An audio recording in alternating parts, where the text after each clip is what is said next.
Ito, sinasabi ng ating Vice Presidente na may fake news daw pong pinapakawalan ang ating palasyo o ang Malacanang mga boss chief amo, sir. Ito ay patungkol doon sa sinasabing unauthorized quiet trip daw ng ating Vice Presidente. Actually, hindi mo nga alam kung nasa ng Vice Presidente. Ito literal ho, mga kababayan, na dapat tinatanong natin, nasaan ang Vice Presidente? Ultimo ho, yung staff niya diyan sa Office of the Vice President, pati po yung spokesperson niya, hindi alam kung nasaan ang Vice Presidente. Di ba? Ito ang literal, nasaan ang Vice Presidente? Hindi mahagilap po. Baka nagtatago. No? Baka nga hindi nagpaalam. Di ba? Sabi ni Renato Enorino, gusto ko Jeep made in US. Naku, wala po tayong pambili ng mga ganyang sasakyan, sir. Mahal po yung mga ganyan. No? Maabot po ng 5 milyong piso yan. At kung sa US dollars naman po, kung di ako nagkakamali, nasa 70,000 US dollars po yan. No? At dito naman po sa amin, sa Cayman Islands, umaabot po ng 80,000 dolyar yan. Napakamahal po ng ganyang sasakyan. Anyway, mga bossing, unauthorized quiet trip. Sara Duterte hits palace, no? Over disinformation to distract from its impeachment blow. Nagpe-fake news daw ang ating, ang Malacanang. Para daw po mapagtakpan, mga kababayan, yung boto ng Senado na wag matuloy o ma-archive yung impeachment. Bakit naman? No? Ba't naman kailangan mag-fake news ng Malacanang? Eh, tayo ho, mga kababayan, nakatutok po mismo doon sa impeachment. Mga bossing, sabi ko sa inyo, denggo yan na lang ho lagi ang sasabihin ng Vice Presidente, mga boss Kailangan pa bang fake newsin yun? Kailangan ba? Napahiya ba ang Malacanang? Tingin nyo, mga bossing, napahiya po ba ang Malacanang nung 19 na senador ni Duterte ang bumoto na i-archive yung impeachment? Hindi. Alam nyo kung sino napahiya? Senado. Ang sinasabi ng mamamayang Pilipino ngayon, nako, wala na tayong aasahan dito sa Senado. Dapat ito i-abolish na lang. Dapat ito, baguhin na lang yung 1987 Constitution tapos i-abolish na yung Senado. Sabi po nung iba, mga kababayan, wala naman daw kasing kwenta. Biruin mo, napaka-ikli, napaka-simple, napakaliit, iisang pirasong word. Hindi magawa-gawa. Yun po yung Constitution ng Pilipinas. Doon po nakasulat yun. Forthwith. Agad-agad. Pero sa Senado ho, nako, 6-7 buwan ang ibig sabihin ho ng forthwith. Sabi dito sa balita na ito, mga kababayan, that's political scapegoating. Vice President Sara Duterte has accused Malacanang of spreading false information that she intended to visit quiet without securing the required authorization. O kumbaga, hindi nagpaalam ng maayos? Ganon? Diba? Hindi nagpaalam ng maayos. Baka yan, konektado yan. Doon sa siguro pinagtatakpan ho nung kanyang spokesperson, ang Vice Presidente. Kaya hindi masagot-sagot. Hindi niya expect na yun ang itatanong sa kanya. No? Wala sa usapan kasi natin na itatanong kung nasaan ang Vice Presidente. Hindi ko masagot-sagot. Mukhang hindi nagpaalam. Mukhang hindi kinumpleto yung mga dokumento para lumabas ng bansa.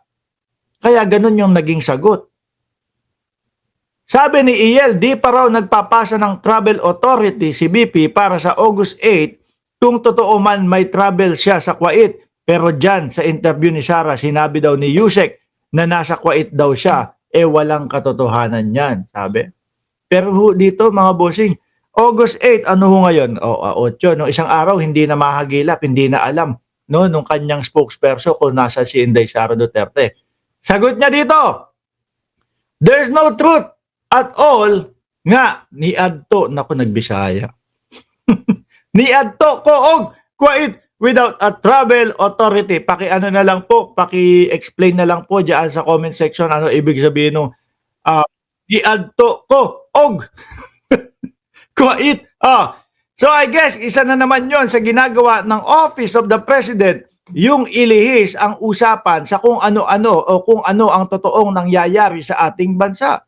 Ang totoong nangyayari sa bansa, alam na alam ng mamamayang Pilipino na hindi sinunod ng Senado yung konstitusyon ng Pilipinas, na nagkakampi-kampihan yung mga senador para sa iyo. Diba? Yun ang alam ng mamamayang Pilipino. So I guess isa na naman yon sa ginagawa ng Office of the President, yung ilihis ang usapan kung ano ang totoong nangyayari sa ating bansa. Kahapon, nakita natin na unfavorable sa administrasyon ang desisyon ng Senate of the Philippines. So, pabor daw. Alam naman natin, alam naman ng taong bayan, simulat sa pool pa lang na magiging pabor sa inyo Di ba? Sa totoo lang mga bossing, madali pong ipitin sa debate yung mga senador na yan. Yung 19 na senador ni Duterte, madali no? Kapag ang pag-uusapan yung impeachment na yan at ang konstitusyon ng Pilipinas, itatanong mo lang talaga sa kanila. Kailangan lang talaga ang sagot is kung ano yung tanong ko, yun ang sagot mo. Yung mga DDSO, mahilig po yan. Kung ano yung tanong mo, iibahin po yung sagot, ilalayo kapag alam nilang masusunog sila. Pag sinabi mo kay Chis, ano ibig sabihin ng forthwith na nakasulat doon sa konstitusyon ng Pilipinas? Siyempre, hindi naman bobo si Chis, mga kababayan. Matalino, humahanga-hunga ako dyan sa tao na yan. Kaya lang po talagang sadya na ayaw niyang intindihin iyon dahil mayayari sila. Dahil mayayari sila mga kababayan. Bakit kapag in-explain niya, ibig sabihin ng forthwith, agad-agad. Bakit hindi niyo sinunod yung nakasaad doon sa konstitusyon? Di po ba? Mga bossing, bakit hindi niyo sinunod yung nakasaad doon sa konstitusyon? Rektahan dapat ding sagot yan.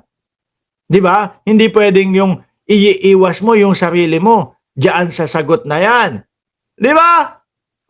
Sasabihin, kasi doon sa Congress, sunod-sunuran sila. Doon sa kanilang doon sa kanilang House Speaker inililihis. Di ba? Hindi sinasagot. Yung mga kupal ng mga DDS, mga kababayan, tanungin mo yan. Masaya kayo na na-dismiss yung impeachment o masaya kayo na in-archive o pinatay na yung impeachment? Sasabihin yan, oo, sige nga paliwanag nyo. Ano ang kinasaya ninyo? Wala. Kasi hindi na matutuloy yung impeachment. Ganun lang Pero napatunayan nyo ba na hindi magnanakaw yung iniidolo ninyong Vice Presidente? Hindi. Diba? Wala po silang napatunayan na hindi magnanakaw ang Vice Presidente. Mananatili po sa utak ng mamamayang Pilipino na ninakaw ng Vice Presidente yung pondo ng bayan. Bakit tayo may mga nakitang ebidensya Tayo may mga narinig na mga tao na sinasabi na merong mga meron sa kanilang binibigay na pera, 25 to 50,000 nakabalot sa puting sobre. Sila meron ba silang naipakitang depensa dyan? Wala naman, di ba?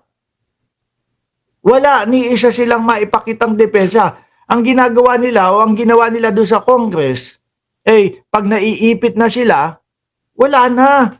Sasakit na yung dibdib. No? Appear tayo, sumakit ang ulo ko. Hospital. Ititigil na yung hearing doon sa Kongreso. Tingin ko nga napag-usapan na nila yan bago tayo pumunta doon, pag-ipit na, anong gagawin? Masakit na po yung dibdib. Tapos anong gagawin? Papasugod na po sa ospital. Pero yung totoong depensa nila, wala silang naipakitang depensa, mga kababayan. Tuloy! Kahapon nakita natin ang unfavorable sa administrasyon ang desisyon ng Senate of the Philippines. So, gumawa na naman sila ng kwento na umalis ako ng bansa nang walang travel authority para doon na naman matutok ang buong atensyon. Nako, baka maglabas na naman. Maglabas na naman ang airport ng picture ng Vice Presidente, makakita na naman, naku po, ang magagawin na naman itong mga ito, hindi na naman ho sasagot. No? Wala. Hindi na naman ho sasagot, no? Kagaya nung kay Luis Tra, banat ng banat, oh. Tapos nung sinagot na ni Luis Tro, wala na, tahimik na. Supalpal pahiya. 'Di ba? Pahiya ho, mga kababayan. Oh. Sabi ni Filipina Hamilton na taga USA, Lord, please protect Vice Sara Duterte from enemies in the name of Jesus Christ, our Lord. Amen. Sino ba yung putang stupido na yan? Sinasabi, ganito, sino ba yung God na yan? Malamang pakinggan kayo ni Lord Jesus Christ. Malamang pakinggan kayo ng Panginoon pagkatapos murahin ng tatay niya. Ang Panginoon. Ay, Diyos ko. Bibintang na naman. Hindi, hihintayin ko ho, mga kababayan. Baka mamaya biglang may lumabas na litrato ng Vice Presidente na palabas siya ng bansa. Ano po?